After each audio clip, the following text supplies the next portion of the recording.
Yo, what's up YouTube? It's Sunday the 11th of April and there isn't very much wind today, and I'm very encouraged to see the turbine whizzing it round. It's only supposed to be 7 miles per hour.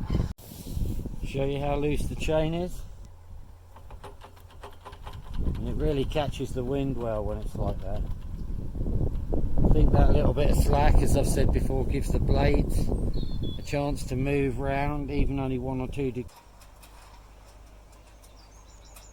So that's about what it's up to. It's not connected to a battery at the moment, so it won't show anything in the amperage